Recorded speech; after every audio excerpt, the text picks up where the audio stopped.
A Universitária FM apresenta Vida no Trabalho. Programa do Departamento de Desenvolvimento Humano da Superintendência de Recursos Humanos e do Núcleo de Psicologia do Trabalho do Departamento de Psicologia da Universidade Federal do Ceará. Realização Setor de Jornalismo da Universitária FM. Apresentação Fátima Leite. Produção de Carlos Augusto, Fátima Leite e Lúcia Helena Pierre. Operação de áudio Antônio Carlos Lima. Boa tarde, voltamos com mais um programa Vida no Trabalho, que hoje vai discutir o tema Direito de Greve no Serviço Público e Crise do Movimento Sindical. Para conversar conosco sobre esse assunto, nós convidamos o Djalma Siqueira, ele que é coordenador de Administração e Finanças do Sintufce, que é o Sindicato dos Trabalhadores da Universidade Federal do Ceará e da Unilab, e a professora Celina Lima, ela que é do Departamento de Ciências Sociais e que também integra o LEVE, Laboratório de Estudos da Violência, que é vinculado ao Departamento de Ciências Sociais. Nós lembramos que você, ouvinte, pode participar desde já do nosso programa, ligando para o telefone 3366-7474. Faça a sua pergunta, faça o seu comentário. Participe. Boa tarde, Djalma. Boa tarde. Professora Celina. Sejam bem-vindos para conversar um pouco conosco sobre, eu acho que são temas, um tema ligado a outro, mas são temas, de certa forma, polêmicos quando se fala em greve no serviço público. Nós sabemos que é provisória essa regulamentação do direito de greve que foi estabelecida pelo Supremo Tribunal Federal e que ela só vale até que o Congresso edite uma legislação específica sobre o tema. O que falta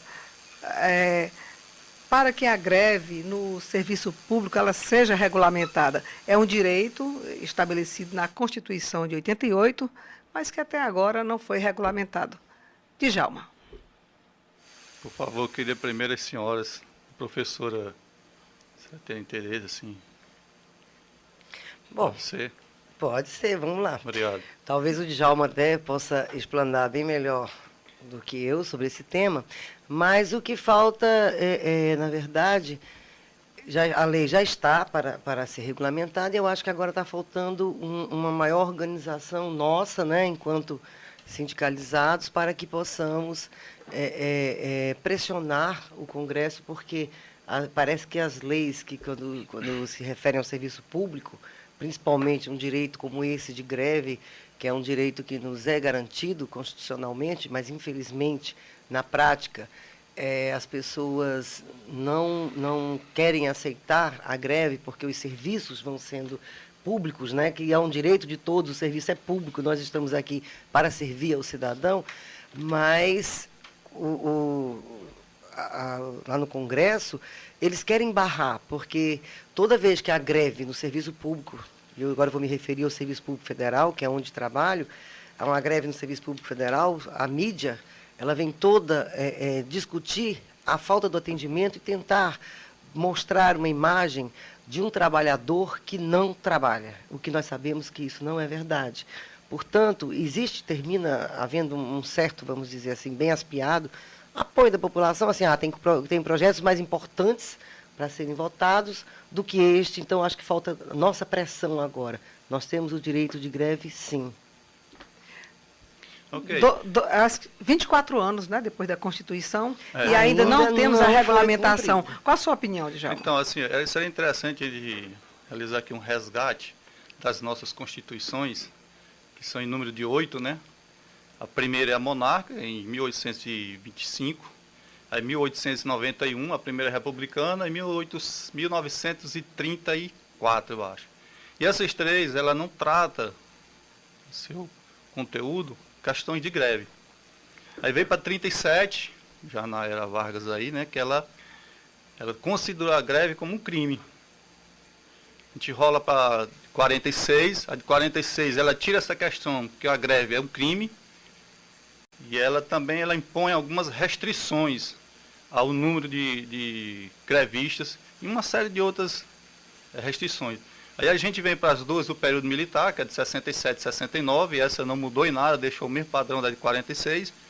E aí a gente vem para a nossa última, de 88, que ela ampliou bastante assim, o nível e a qualidade, e o tipo de ação e mobilização que a categoria dos trabalhadores no conjunto, aí eu digo tanto o público como o privado, para que eles pudessem, através de um instrumento de greve, proporcionar, né, concorrer, exigir aos seus empregadores a melhor condição de trabalho, de salário, né, e de vida a ele e aos seus familiares.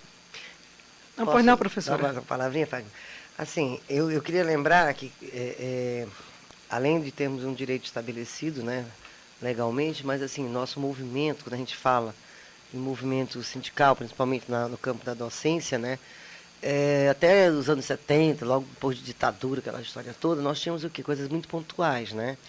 E eram pontuais assim, Paraíba começa a se destacar com movimento de greves, com movimento de como é que eu vou te falar, assim, de oposição ao que estava posto, né? O UNB, e algumas universidades vão saindo. E depois disso, nos anos 80, que é criada a ANDES, né? Que é a Associação Nacional dos Docentes de Ensino Superior, onde, a partir daí, nós começamos a brigar por mais direitos. E aí, temas que a gente vai discutir daqui a pouco, tenho certeza com você. Mas, assim, por isso que eu digo, falta que pressionemos, falta que cheguemos, ANDES, PROIPS, enfim, o que nos representa, né? E que representa a categoria toda do Serviço Público Federal, precisa se impressionar. Porque essa questão da reivindicação, né, do poder reivindicatório, ele foi crescendo aos poucos, né? Era a Associação dos Docentes, depois sindicato, era as AUFS, Associação dos Servidores. A gente só teve direito de termos sindicato a partir de 98, né? Antes disso não podia ser sindicato. E por isso que nós viramos sindicato depois de 98. Você vê que é uma luta, é uma construção mesmo. Por isso se cobra hoje uma regulamentação e não se entende porque essa questão se arrasta, né, quase 3 décadas. Exatamente. A organização que estão precisando ter mais. Para sermos um pouco mais, né, instigadores.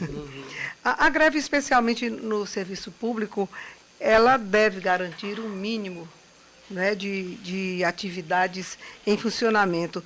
Como estabelecer assim, essas prioridades?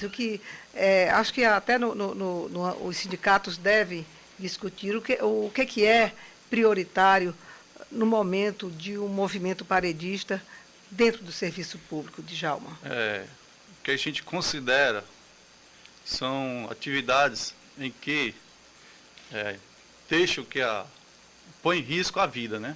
Atividades que, ao aderir ao movimento grevista, deixará pessoas com risco à vida, né? Morte. E também, no caso nosso específico da universidade, as pesquisas com animais, né? E plantas, que ela precisa de um cuidado especial e uma continuidade. Então esses, assim, a gente tem até uma regulamentaçãozinha na própria lei, Constituição e outros que foram agregados após ela, parece que a lei 7.000, a lei 7.000 e qualquer coisa, que ela é destinada especificamente à iniciativa privada, ela estabelece algumas regrinhas de quem deve ou não e que percentual deve ser aqueles que vão parar no caso de uma deflagração de uma greve. Entendendo que uma greve é o último recurso, né, que uma categoria ela deve utilizar com o intuito de atingir o seu objetivo. Porque assim, o ideal e o que a gente vem trabalhando ao longo dos anos é a negociação, mesas, são comissões, o tempo todo tentando fazer com que a gente não venha a parar, entrar numa greve, porque você entrar numa greve é difícil, e é ruim, e é desgastante. E sair de uma greve é pior ainda. E aí eu posso até reportar a greve do ano passado da gente, que a gente entrou numa greve com uma votação muito apertada, não houve unanimidade, E a gente saiu da greve derrotados. A gente não conseguiu nada ano passado. Esse ano, com a organização que a gente fez, conseguimos sair numa greve unificada, né, de diversos grupos que existem hoje dentro da FASUBRA, que aí compõem as 58 universidades federais de todo o Brasil. A gente conseguiu sair numa greve unificada e a gente lutou esses quase 100 dias aí, a gente conseguiu minimamente, né, certo que ainda tem uma, assim, abaixo da inflação, a gente conseguiu essas parcelas aí, 15% em 3 anos, 2013, 14 e 15, e uma melhoria na nossa carreira, que é o nosso plano de carreira, que é a Lei 11.091, que melhorou o incentivo à qualificação, que anteriormente ele só podia assim, nosso nível de classificação é A, B, C, D e E. Quem é da letra A, B, C e D não poderia fazer um doutorado e receber o benefício do incentivo à qualificação. Quem era da letra D só poderia ter o mestrado, quem é da letra C só poderia ter a especialização, quem é da letra A e B só poderia ter o 2º grau. E não teria esse benefício. E com essa greve agora, isso foi ampliado a todas as letras, as 5. Né? Quer dizer, o cara da letra A, que é auxiliar de serviços gerais, se ele conseguir chegar até o doutorado, ele vai ter o benefício dos 75%, que é o incentivo à qualificação. Djalma, e assim, no momento de se estabelecer uma greve, que tipo de levantamento o sindicato faz para ver, de certa forma, se há o apoio da categoria? Porque, geralmente, quando essas greves fracassam, é porque aderem ao movimento, assim, meia dúzia de trabalhadores, e a gente sente até no momento das assembleias. Eu acho que, às vezes, eu acho que eu diria uns erros de avaliação no momento de entrar na greve. A gente observa um pouco isso. Então, a gente, assim, sempre para dar uma resposta, a gente precisa avaliar uma questão. O movimento sindical, no período de 80, na década de 80 e 90, ele tinha um objetivo específico, que era melhorias para a classe trabalhadora. O sindicato hoje, vamos dizer assim, os neossindicalistas, o que é que eles trabalham hoje? É o sindicato assistencial. E aí eu digo o exemplo do nosso. Não tiro da gente da confusão, não. Nosso sindicato, por exemplo, hoje, ele tem questão de plano de saúde, a DUFS também tem. A gente tem um cursinho pré-vestibular. Né? Então tem outra série de outras, tem convênios. Né? Então esse sindicato assistencialista, ele tem tirado foco do que era o sindicato dos anos 80, anos 90. E isso tem, de certa maneira, desarticulado, né? Em partes do conjunto dos trabalhadores. Sem contar o grande número de trabalhadores que estão indo para uma outra atividade, uma outra função, que desmobiliza a categoria. E aí o que é uma greve que a gente tinha nos anos 80, 90, início de 2000, que dava 500 pessoas aqui no pátio da reitoria, 600 trabalhadores, hoje a gente chega com 250, 200, então não representa um percentual significativo da nossa categoria. Hoje nós somos 4.700 funcionários na UFC, com aposentados e pensionistas e ativos, aí chega a 6.000. E aí a gente tem uma greve de 200 pessoas, é pouco. Agora, Djalma, não seria assim função, principalmente das lideranças sindicais, desviarem um pouco esse foco do assistencialismo dos sindicatos? Né? Os sindicatos fazem até empréstimos, né? Faz empréstimos, faz convênios, além dos planos de saúde. Aí, então, você não acha que os sindicatos, assim, no âmbito principalmente da direção, não poderiam dar uma condução mais adequada ao movimento, saindo desse assistencialismo? Este é o meu sonho, e é o que eu venho lutando. Mas já enraizou, né, esse sindicato assistencialista, já enraizou, fica difícil você mudar uma cultura. Né?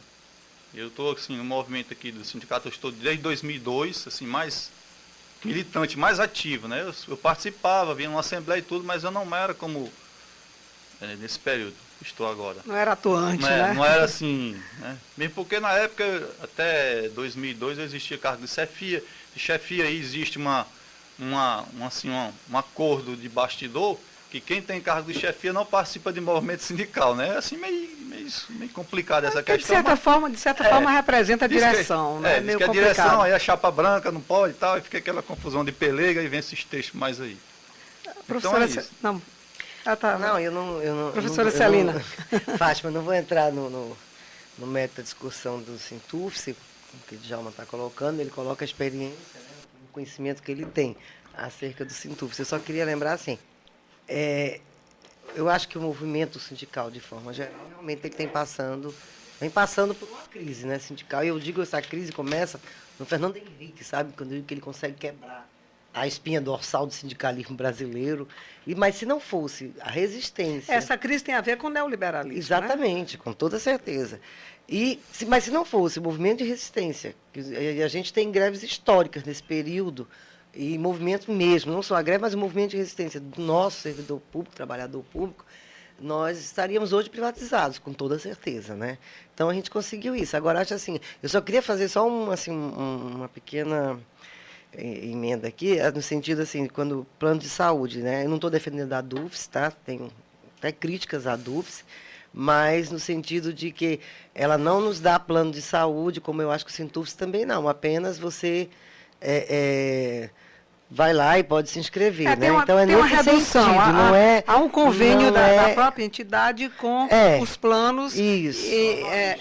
Que nós associados... onde faz como empresa para que nós possamos pagar temos uma redução, um preço melhor, né? Que eu acho, honestamente... E você acha que o sindicato deveria ter o seu eu próprio acho plano, oferecer? Não, eu não acho que o sindicato não é para isso, não. Sim. Não, eu acho que o sindicato não é para isso. Eu estou dizendo que não... Conclua seu raciocínio. Eu só estou concluindo no sentido que quando falou assim, que o Sintufs e a DUFS, né?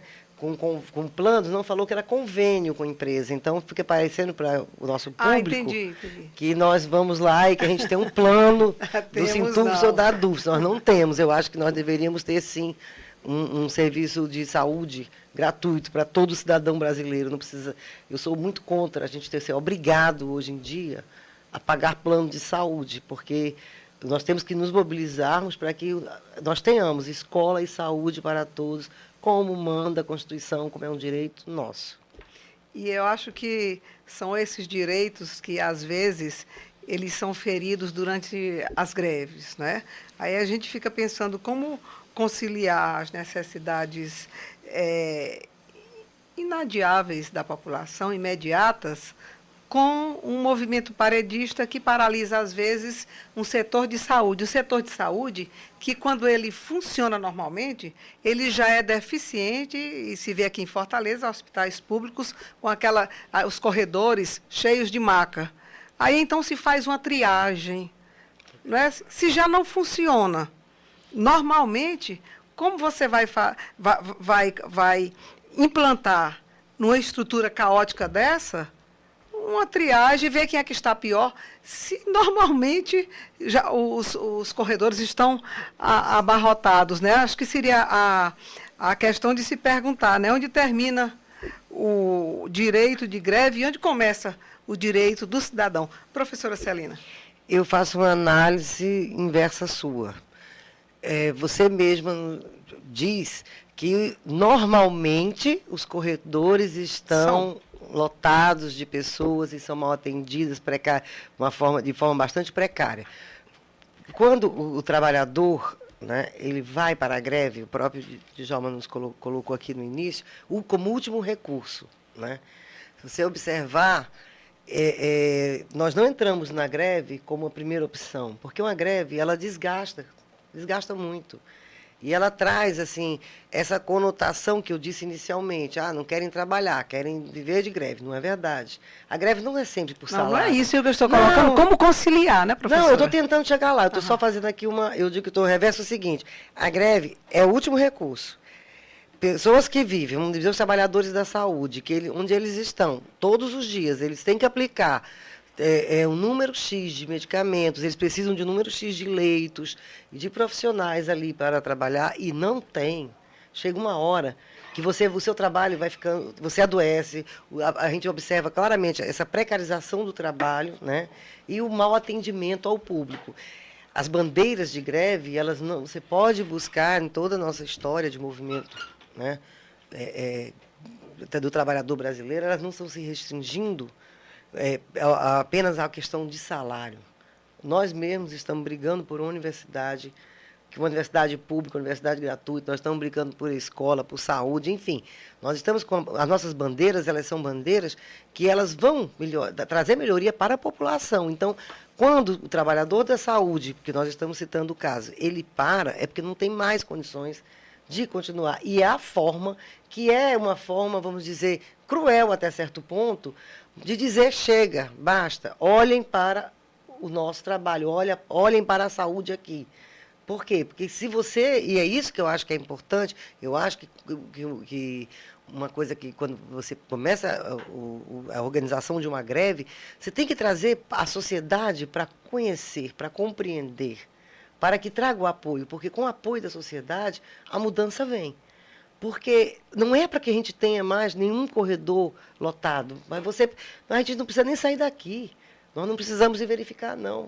Daqui, sem estar lá, a gente já sabe citar os hospitais que estão hoje em Fortaleza, superlotados, pessoas morrendo porque não tem uma vaga na UTI.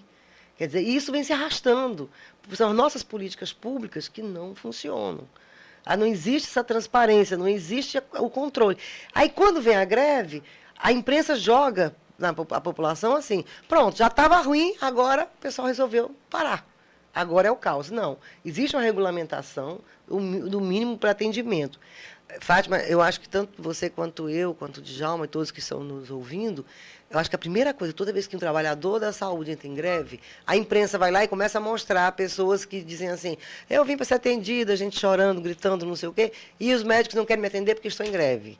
E aí a gente se revolta, né? Poxa, já está ruim e ninguém atende, mas o que adianta também esse médico apenas olhar e não poder fazer nada, porque ele não tem condições de trabalhar. Então, a greve é o último recurso, não deveria nem chegarmos a isso, mas ela tem que ser construída, e tem que ser construída com a sociedade. Por isso que nós precisamos, eu acho importantíssimo um programa como esse, que nós estamos podendo falar para a população. Por que o professor da Universidade Federal entra em greve? O professor da Universidade Federal entra em greve porque ele quer uma universidade que realmente tenha condições de dar ao aluno a excelência na questão do estudo, da pesquisa, da extensão. Ele quer a melhoria do salário dele, porque é considerado um dos trabalhadores mais mal pagos do serviço público. Nós, né, que somos do executivo, faz vergonha.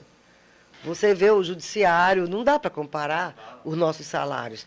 Aí você diz assim, um professor com doutorado está ganhando muito pouco, porque ele trabalha o tempo inteiro. Um técnico aqui da universidade está ganhando muito pouco. Se ele for para a iniciativa privada, ele vai ganhar bem mais. Então, assim, nós queremos uma universidade onde, como, por exemplo, hoje, o professor, e agora eu vou me dedicar aqui ao nosso caso de professor, que é uma coisa que nós estamos vendo, é que, depois do Reúne, o que estão querendo da gente? Querem a história da produtividade. Cada vez mais a gente tem que produzir, você tem que apresentar... Você não consegue, as pesquisas, nós não temos o dinheiro, não tem verba para pesquisa, nós temos que ganhar editais. A gente entra em edital para a gente conseguir um orçamento para nossas pesquisas, e aí você está com um aluno bolsista, daqui a pouco já está acabando, então você tem toda uma pressão em cima de você. Tem que publicar, tem que fazer N coisas. Então a gente está brigando por uma universidade, sim, que tem excelência, mas que nos dê condições de trabalho também. E, Djalma, como você vê essa questão da necessidade da greve, que é o único recurso do trabalhador, e o respeito ao direito do cidadão que precisa daquele serviço, especialmente quando é um serviço essencial? Inicialmente, eu queria informar que não é só a área hospitalar que faz greve, o restante da universidade também fazem greve. Aqui, a questão do hospital é um ponto mais, vamos dizer, teria um poder de barganha maior e com uma resposta negativa à sociedade também maior, consequentemente. Mas toda a universidade faz greve, e a gente precisa de uma organicidade muito grande para esse evento de uma greve. Não, quando eu citei os hospitais, eu não estava me referindo ao hospital em especial aqui da universidade. São os hospitais de uma forma geral, que tem problema de atendimento. E mesmo porque a nossa finalidade maior, a finalidade específica do hospital universitário, né, é também auxiliar, né, a formação, né, a graduação. O ensino, aí, a pesquisa só, como é que você ensina, né, num hospital que está precarizado, né? Você está entendendo? É muito complicado. Como é que você diz assim, não, aqui, esses aqui serão os profissionais que estarão no Brasil inteiro, no mundo inteiro, né, atendendo pessoas. E se a escola deles, é o local onde eles têm que estar, que é um hospital universitário, vamos agora ficar aqui, ele não tem condições. Se é o IJF, que é um hospital maravilhoso, mas que os alunos também não conseguem, a residência é complicada. Se é um frotão, enfim, um hospital geral, quer dizer, a gente sabe quantos desses hospitais são bons, mas a gente sabe quantos esses profissionais que estão ali, eles sofrem. Agora, assim, como ele mesmo colocou aqui, o Djalma, a lei regulamenta. Então, assim, casos de emergência mesmo, eles não deixam de ser atendidos. Lógico. E a gente tem um outro complicador na questão do percentual que é estabelecido que podem entrar em greve, que hoje na UFC, por exemplo, vamos dizer assim, metade do efetivo da UFC é terceirizado. Né? Vamos escolher um departamento, já que a gente está trabalhando no hospital, vamos lá na enfermagem. Na enfermagem, metade do quadro dos funcionários são terceirizados. Vamos lá que tenha 10 trabalhadores. Aí só pode entrar em greve quando a proposta é 80%. 80% de 5 vai dar 2 trabalhadores poderão entrar em greve. Fique 5. Então, qual o efeito que essa greve terá num ambiente de 10 trabalhadores que só 2 estão no movimento paredista? Não tem efeito nenhum. Não tem. Então, com essa nova ação e essa nova prática, a gente eliminou algumas... Assim, o governo, que é o governo PT, que o movimento grevista no Brasil surgiu com ações dele. Quer dizer, a greve no Brasil que criou o PT. E hoje o PT está destruindo a greve. Estamos apresentando pela Rádio Universitária FM o programa Vida no Trabalho, que hoje discute direito de greve no serviço público e crise do movimento sindical. Voltamos em instantes.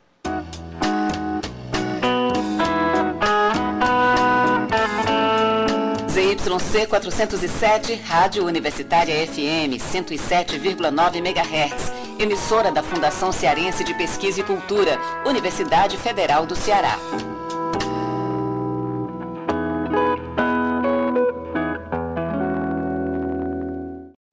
Voltamos a apresentar pela Rádio Universitária FM o programa Vida no Trabalho, que hoje discute o tema Direito de Greve no Serviço Público e Crise do Movimento Sindical. Nós temos aqui, conversando conosco e debatendo conosco esse assunto, a professora Celina Lima, ela que é do Departamento de Ciências Sociais aqui da Universidade Federal do Ceará e que integra o LEVE, que é o Laboratório de Estudos da Violência, e o sindicalista, o Djalma Siqueira, que integra os quadros da coordenação do Sindicato dos Trabalhadores da Universidade Federal do Ceará e da Unilab. Lembrando que você também pode participar aqui da nossa conversa e do nosso bate-papo, para ser mais popular, aqui sobre esse tema, ligando para o telefone 3366-7474. E eu abro esse bloco colocando uma pergunta que a produção colheu na rua aqui para a nossa mesa. A pergunta 1. Oi, meu nome é Lucas, eu sou estudante da UFC e eu queria saber o que você acha da influência de partidos políticos nos comandos de sindicatos. Djalma, diretamente logo para você. Tá bom. Fortíssimo, ô Lucas. A gente percebe aqui na UFC, nas reuniões, nas nossas assembleias, a influência dos partidos. E aí a gente percebe claramente o quanto os partidos influenciam no movimento sindical. A gente tem mais ativamente participando do movimento sindical hoje, tem o PT, né? E dentro do PT tem suas diversas correntes, né? Nossa prefeita, próximo ano será ex-prefeita, é da DS. Recentemente eles fizeram uma reunião para discutir a nova política sindical dentro do estado do Ceará. Tem também o PSOL, que é um partido que também muito envolvido nas questões de sindicato, e outros partidos mais que a gente percebe ao longo do tempo, que eles criam personagens, né, surgem personagens de dentro do movimento sindical, que no seu início de atividade de militância surgiu do movimento sindical e que hoje são grandes nomes na política. E aí eu posso referendar aqui o deputado Adeudo Xavier, que foi forte sindicalista, o falecido Vanier, né, que até é ruim para a gente, que ele foi o único cara que surgiu do movimento sindical, partido político e tudo, e ele chegou a dizer que não negocia com grevista. Né? Foi lamentável essa frase dele. E assim é forte, realmente é forte a questão dos partidos dentro do movimento sindical. E eu acho também que, de certa forma, as direções sindicais alimentam isso. Eu vejo em algumas assembleias aqui, mais de perto aqui do Sintufse, em que na hora da escolha de delegados, se coloca a escolha proporcional para cada corrente dentro do movimento. Eu acho meio complicado quando a própria direção do sindicato alimenta essa presença que a gente sabe que é forte e que existe. É isso, não. Aqui a gente tem várias correntes que são filiadas ou agregadas a vários partidos. Eu imagino mais ou menos 5. A gente tem hoje o Vamos à Luta, que é a nível nacional, que na direção da Fazubra tem mais ou menos uns 6 diretores. A gente tem a Tribo, né, que também são mais agregados ao PT, né, o Vamos à Luta é mais ao PSOL. Tem o Movimento Unir para Resistir, que está no PSB, e aí uma mistura de vários partidos, né. Tem os Araras, que foi um grupo recente, criado também, que aí são vários partidos, tem gente dividida em vários partidos. E aí outros, uns que se dizem independentes, e aí... Mas isso não é um privilégio aqui do sindicato da UFC, não, né? Isso é do movimento sindical, de uma forma geral. Movimento sindical como um todo, em todo o Brasil, em todos os cantos do Brasil. Professora Célia, nessa hora. Bem, eu respondendo a pergunta do Lucas, né, eu digo que eu vejo como algo, eu acho a influência bastante negativa. Eu não acho que seja positiva a influência de partidos políticos no nosso movimento sindical. Eu sei, é óbvio que, compondo o movimento sindical, tem pessoas, né, trabalhadores que pertencem a diversas... É um corte do que é a sociedade. Pronto, né? Então, nós temos gente de todos os... com todos os pensamentos, com todas as linhas e etc. Mas, no momento em que você permite que decisões sejam tomadas em decorrência de pressões políticas partidárias, eu acho que isso atrapalha bastante o movimento sindical brasileiro. Aliás, do mundo inteiro, qualquer local, porque se nós estamos brigando por direitos, né, de trabalhador, nós não temos que estar cedendo a pressões políticas partidárias. Então, eu, Lucas, vejo isso bastante, infelizmente, como uma influência negativa. Agora eu vou puxar um pouquinho para cá, não, né? Nós já estamos aqui dentro das universidades. Entre os trabalhadores do serviço público, talvez no âmbito da universidade, pressupõe-se, estejam as pessoas mais capacitadas para sugerir mudanças e transformações visando uma nova e avançada forma de ação sindical, né, que fuja desses vícios. Mas, contudo, isso não acontece. Por quê?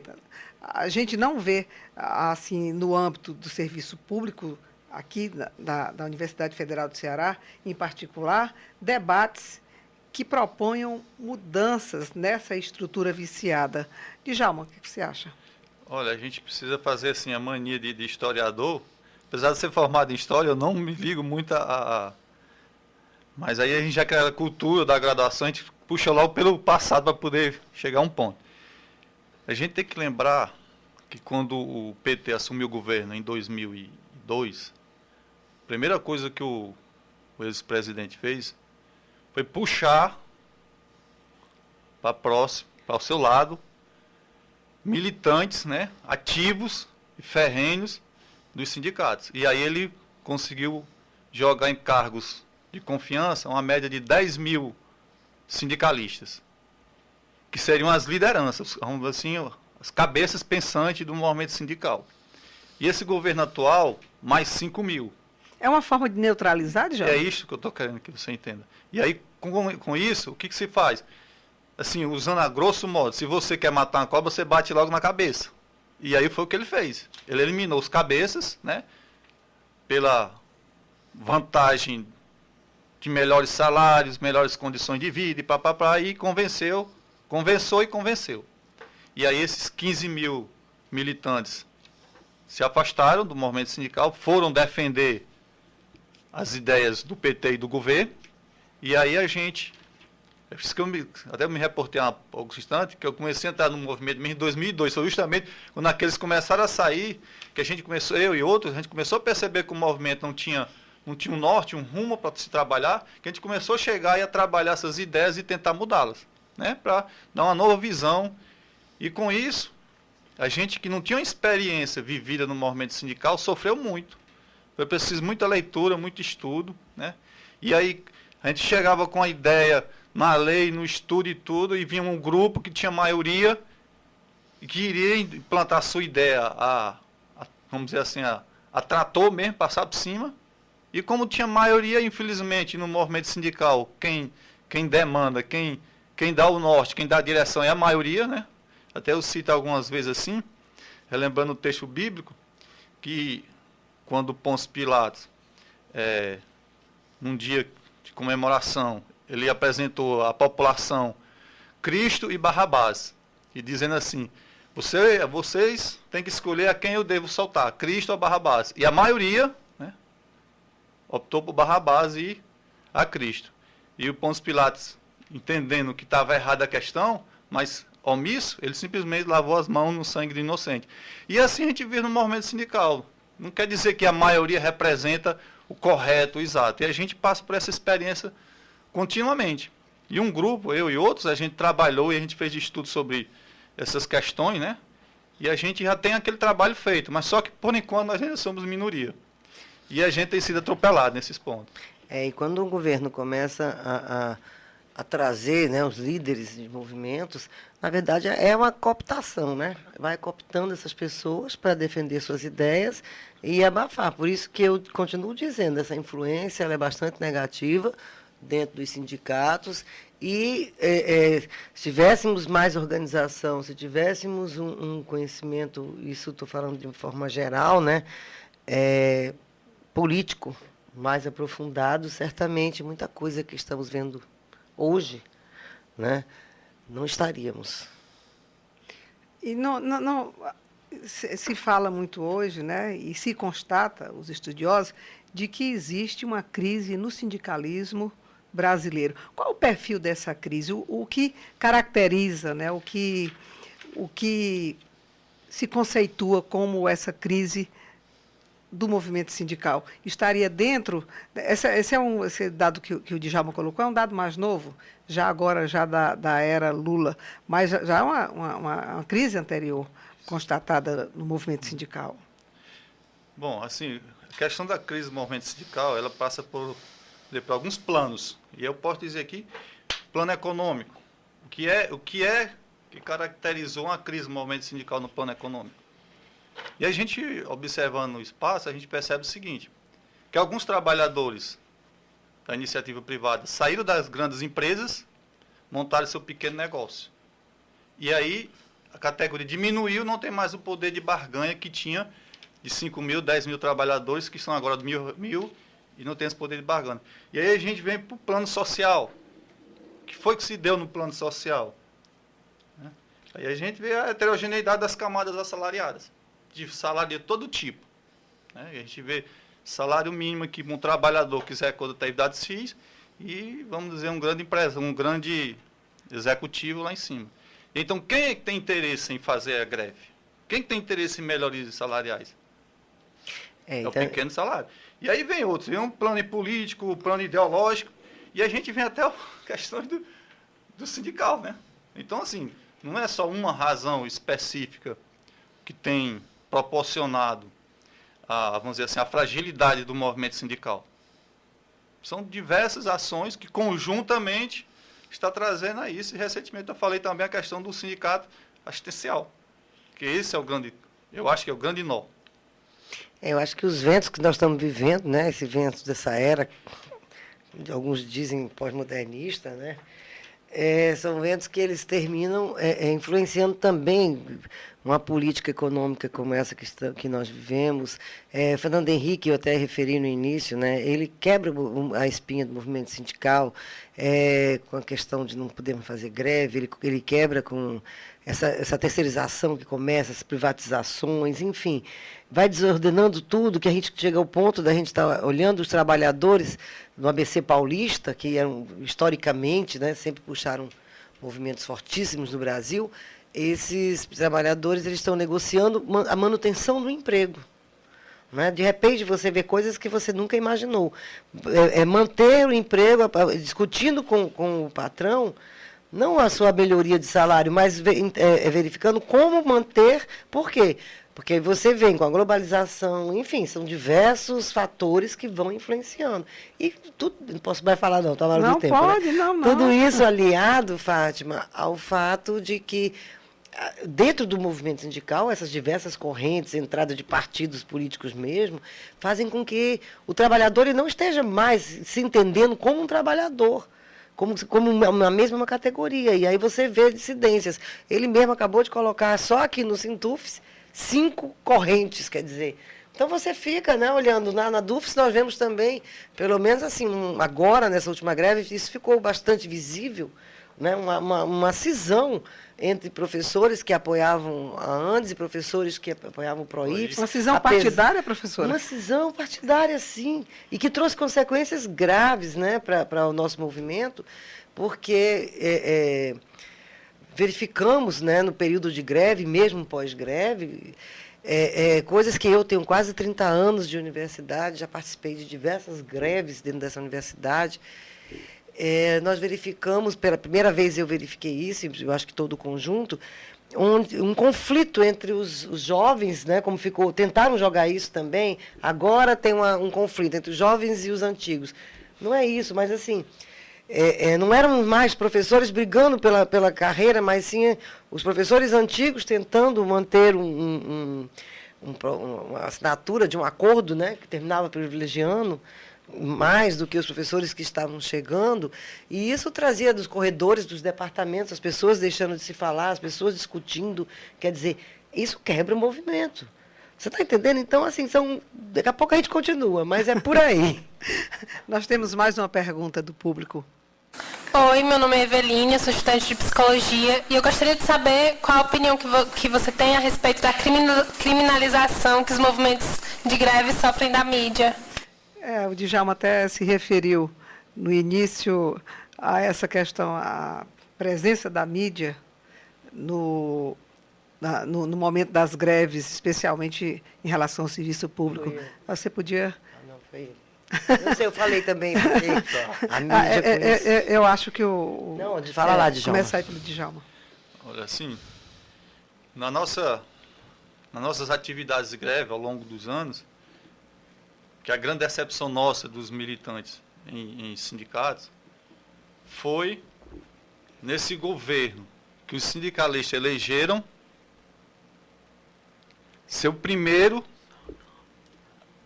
a judicializar as nossas greves. Foi lamentável essa atitude, e aí a gente, desde então, todo ano, toda greve, tem essa tal de... O inter é dito e é proibitório, né? Como eu gosto de dizer assim, para não pronunciar a palavra por inteiro e completo. E aí a gente, todo ano é a mesma coisa. Fica suspenso, o cadeado em portão, correntes, fica proibido ter o acesso das pessoas aos departamentos. Ora, como é que você faz uma greve se você não pode proibir ninguém fazer nada? E a imprensa usa isso, né? Em alguns momentos até já mostrou, apesar de a gente ter a imprensa como um aliado forte, né? Porque quem vai divulgar o nosso movimento, as nossas ideias, os nossos eixos de greve, é a imprensa. Mas, infelizmente, em algum ponto, ela chega a mostrar como se a gente estivesse agindo ali, vamos dizer assim, de uma palavra mais amena aqui, seria assim, direcionar na greve para uma ação que não seja realmente os fins dos trabalhadores.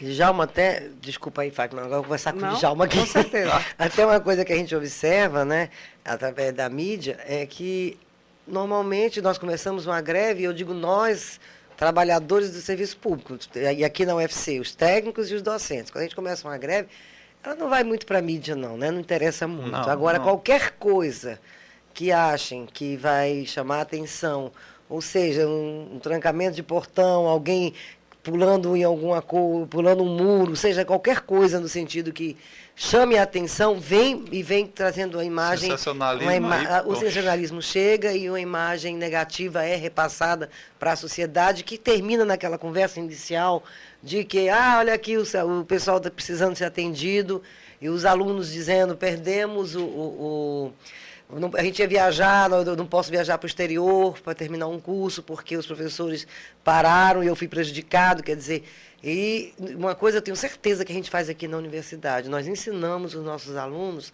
a realmente serem cidadãos, a serem profissionais que vão brigar por seus direitos. Então, você não ensina só a formação que é necessária, aquela coisa bem acadêmica, mas a gente ensina também lições de vida. Então, acho que a gente consegue, quando você vai entendendo por que uma greve, você consegue construir essa questão, a importância da política na sua vida e de reivindicar os seus direitos. A gente não está jogando pessoas na sociedade que nunca vão aprender a criticar, ao contrário. Eu acho que a gente desenvolve aqui dentro da universidade o senso crítico. Então, os nossos alunos, e até causa estranhamento à sociedade, nossos alunos apoiam as greves. A maioria apoia. Por quê? Porque eles também têm esse senso crítico desenvolvido, né? Porque a gente vai mostrando a cada dia a importância desta universidade ser pública, ser gratuita, ser de excelência, ter condições de atender os nossos hospitais. Nosso trabalhador da universidade, ele não tem que estar doente, sabe? Não importa qual seja o seu cargo aqui dentro, ele tem que ter qualidade de vida, ele ter condições de trabalho, ele tem que ter instrumentos para trabalhar. E é isso que eu acho que é importante. Assim, o programa está encerrando, mas eu sei que o tempo está acabando, tem pouquíssimos minutos, mas eu acho que é isso que a gente tem que fazer, é isso que a gente tem que levar para que a imprensa divulgue, para que chegue para as pessoas que nós estamos, sim, construindo uma sociedade diferente. Porque uma sociedade, como nós estamos dizendo, que os partidos políticos, né, com essa crise, eu acho que ninguém pode negar uma crise de sindicalismo no Brasil. Estamos vivendo, sim. Estamos vivendo porque você não pode olhar hoje só para o sindicato. Eu acho que o Brasil hoje vive uma crise ética, o Brasil vive uma crise econômica, o mundo vive uma crise econômica, traz respingos para a gente, e isso afeta nossas relações de trabalho. No momento em que nós agora estamos começando a discutir, não temos impunidade, né? Por quê? Porque o STF julgou ações que teria que julgar, não é a favor nenhum. Mas para o Brasil parece que, e a gente escuta, né, a imprensa jogando o tempo inteiro isso para cima da gente, que foi uma coisa assim, é um milagre isso está acontecendo. Não é milagre nenhum, é obrigação. Você está entendendo? Então, eu vejo aquele casal que encontrou um dinheiro na rua, né? E pronto, saiu o mundo inteiro noticiando que eram pessoas pobres, encontraram e devolveram. A honestidade, gente, é um valor, é necessário, é obrigatório, não é a favor, sabe? Nós não temos... Hoje a gente faz o espetáculo do que é certo como espetáculo. Não, o certo é precisando voltar nas nossas relações. Acho que se pensa também no exemplo, né? Quando se coloca isso, né? No bom exemplo. Agora, não seria, falando um pouco da questão das greves, não seria o momento de começar a se adotar assim, novas formas de lutas mais eficazes, né? Na defesa dos trabalhadores, né, da greve, porque nós temos as greves às vezes se arrastam, né, meses e meses. Já que estamos com o movimento sindical, né, uma crise no movimento sindical que está, claro, diretamente ligada a essa questão quando se discute o greve, direito de greve, será que não seria o momento de se pensar assim, em novas alternativas, além das greves, né, para além das greves, de Djalma? Olha, a questão do tempo de demanda de uma greve, ela está relacionada diretamente ao poder de barganha de cada grupo de trabalhador. vamos dizer assim, uma greve dos motoristas de ônibus de Fortaleza, ela dura 10 dias no máximo. Por quê? A repercussão que dá na sociedade é enorme. A greve dos trabalhadores, vamos dizer, dos policiais federais. Não é nem repercussão, né? O trabalhador que precisa se deslocar para ir trabalhar. O poder né? de barganha que os motoristas de ônibus hoje detêm é enorme. Das polícias. Teve aquela grevezinha da polícia aqui, a cidade foi o caos. Né? Recentemente a gente viu isso aqui. Enquanto que na educação, não é prioridade a educação nesse país, né? Então, infelizmente. Por isso que as nossas greves, eles vão tentando nos cansar, né? Vão jogando, não era nem para existir greve, sabe por quê? Porque nós aqui da universidade, eu digo isso, mas estou falando de todo mundo do Brasil inteiro do serviço público, passamos mais de um ano participando de reuniões com o governo federal. 53 reuniões, sabe, com o governo federal para negociar a greve desse ano. Negociações, né? Agora mesmo já começou outro grupo. Para quê? Para que não tenha greve, não é para ter greve. E aí, quando você entra para uma greve, você aí vai empurrando com a barriga, como diz o outro, cansa o movimento, desgasta e, ao final, dá alguma coisa de 10%, 5% do que foi solicitado. Não, do que foi solicitado, né? E você simplesmente vai tendo que engolir. Agora, concordo, nós temos que nos unir, nós temos que... Uma coisa que a gente tem que começar a pensar, isso aí de 58 universidades, se não me falha a memória, temos federais, 34 já tem eleições paritárias. Eu acho que a gente tem que começar a discutir categorias que fazem a universidade. Tanto o técnico administrativo quanto o servidor, eles fazem isso. Então, por quê? O técnico administrativo e o professor, por que a gente não tem eleições paritárias? Eu acho que Mas você sabe que tem a abertura, qualquer entidade dentro da universidade pode propor. E nem o Sintufse, né? Nem a DUS até agora. Quando você está falando novas proposições, eu estou sugerindo uma nesta aqui. Questão da Vamos paridade, começar nós trabalhamos assim. Isso. Não tem nenhuma proposta. Mas não é só a paritária, o professor Josualdo diz o seguinte: se houver acordo entre alunos, professores e técnicos pela paridade, eu aceito. Aí foi o que nós fizemos. Os alunos concordaram com a paridade, os professores, os técnicos concordaram. O que foi que o presidente da DUS fez? Ele chamou um plebiscito. Aí ele colocou, como foi a questão que ele montou? Ele montou várias questões. Acabou. Não, mas pode concluir. Uma paridade. A outra questão, 15, 20. 15 não sei o que, não sei o que. E quando no final dos votos, ele somou as outras questões. Não, Djalma, é por isso que eu estou...